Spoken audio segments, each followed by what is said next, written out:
అందరికీ నమస్కారం. అమ్మతోడు ఛానల్కి స్వాగతం. మీరు పెళ్లి చేసుకుంటే విడాకులు ఇచ్చేయండి. ఇదేంది పెళ్లి చేసుకుంటే విడాకులు ఇమ్మంటున్నావు అని మీరు అనుకోవచ్చు.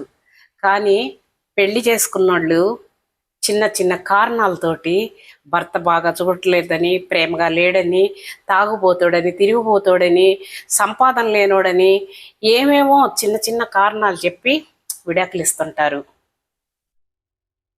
పిల్లలు పుట్టిన తర్వాత మాత్రం మీరు విడాకులు ఇవ్వకండి. పిల్లలు పుట్టకపోతే ఇవ్వండి. విడాకులు ఇచ్చే పని అయితే పిల్లలు కనబాకండి. చిన్న పిల్లలండి, వాళ్ళు తండ్రి ప్రేమకు నోచుకోలేక, వాళ్ళు తండ్రి ఆప్యాయత అనురాగం లేక ఒంటరిగా పెరుగుతున్నారు.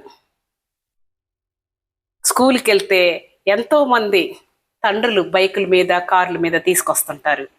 వాళ్ళు చూసి ఆ చిన్ని మనసు ఎంత బాధపడుతుందో ఒకసారి ఆలోచించండి. వీళ్ళకి విడాకులు ఇచ్చే వాళ్ళకి ఖచ్చితంగా తల్లిదండ్రులు సపోర్ట్ అయినా, అన్నదమ్ముల సపోర్టు, వాళ్ళ స్నేహితులు, బంధువులు, వాళ్ళ ఎవరికైనా వాళ్ళ స్నేహితులు, వాళ్ళ బంధువులు గట్టిగా నిలబడితేనే వాళ్ళు విడాకులు ఇస్తారు. లేకపోతే వాళ్ళకి అంత ఎట్నో ఎప్పటికైనా మార్చుకోవచ్చులే, పిల్లలు ఉన్నారు అనేసి ఉంటుంది. స్టూవర్ట్పురంలోనండి గజ్జి దొంగ రైళ్లల్లో దోపిడీలు, దొంగతనాలు చేస్తాడు రైళ్లను ఆపేసి. అలాంటి గజ్జి దొంగని భార్య మార్చుకుంది. ఈరోజు ఒక ఊరికి పెద్ద అయినా మార్చుకోవచ్చు. అంతేగాని పిల్లలు పుట్టిన తర్వాత విడిపోవటము, ఆ పిల్లలు తండ్రి లేని బిడ్డల్ని చేయటము అది కరెక్ట్ కాదు. మళ్ళీ రెండో పెళ్లి చేసుకుంటారు. రెండో పెళ్లి చేసుకుంటే పిల్లల మనసులో పడిద్ది, మొన్నటిదాకా మమ్మల్ని బాగా చూసుకుంది, ఈ రెండో వాడిని చేసుకున్న తర్వాత వీడితోనే స్పెండ్ చేస్తుంది, వీడికి మీద కేర్ తీసుకుంటుంది, మమ్మల్ని పట్టించుకోవట్లేదని చెప్పేసి పిల్లలు మనసులో పడిందనుకోండి, మీరు ముసలివాళ్ళు అయినా సరే ఇక వాళ్ళు మిమ్మల్ని చూడరోళ్ళు. చిన్నపిల్లలు కదా, చెప్పలేరు.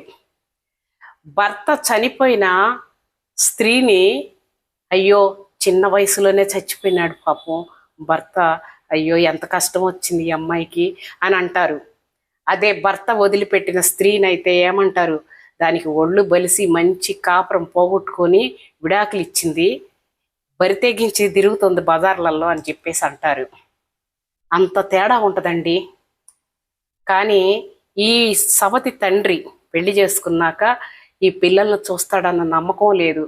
ఎందుకంటే ఈ పిల్లలు పెద్దోళ్ళు అయ్యారనుకోండి, ఒక్కొక్కడికి ఈ పిల్లల మీద కన్ను పడుతుంది. వాడు అందరూ అలా ఉండరు, చాలామంది బాగా మంచిగా అసలు బాగా చూసి వాళ్ళు పెళ్ళిళ్ళు చేసిన వాళ్ళు ఉన్నారు, గుండెల మీద పడుకోబెట్టి సొంత బిడ్డల్లాగా సాకే వాళ్ళు కూడా ఉన్నారు. కొంతమంది దుర్మార్గులు ఉంటారు, ఈ పిల్లల మీద కన్నుబడి వీడి పిల్ల నాకేం పుట్టలేదు కదా, ఎవడికో పుట్టిందని చెప్పేసి అత్యాచారాలు చేసిన వాళ్ళు కూడా ఉన్నారు. ఎక్కువగా అయ్యే ఉండయి.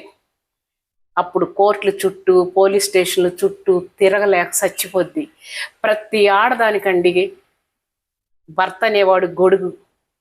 ఆ గొడుగు నీడనే బ్రతకాలి ఎవరైనా సరే. అది ఎప్పుడైతే మీరు ఆ గొడుగు కింద నుంచి వచ్చేసారనుకోండి, కష్టాలతోటి కన్నీళ్లతోటి తడిచిపోవాల్సిందే. ప్రతి ఆడ మనిషి అంతేనండి. కానీ పిల్లల విషయంలో మాత్రం మీరు పెళ్లి చేసుకొని పిల్లలను కానీ విడాకులు మాత్రం దయచేసి ఇవ్వబాకండి. వాళ్ళు తండ్రి ప్రేమకు నోచుకొని పిల్లల మాదిరిగా చేయబాకండి. ఆ చిన్ని మనసు ఎంత బాధపడుతుందో ఆలోచించండి. మీ సుఖాలు సంతోషాలు పక్కన పెట్టి పిల్లల భవిష్యత్తు కోసం, ఎందుకంటే కన్న నేరానికి వాళ్ళ కోసం మీరు బ్రతకాలని నా కోరికండి. అది నేను ఇచ్చే సలహా. నా వీడియో నచ్చితే లైక్ చేయండి.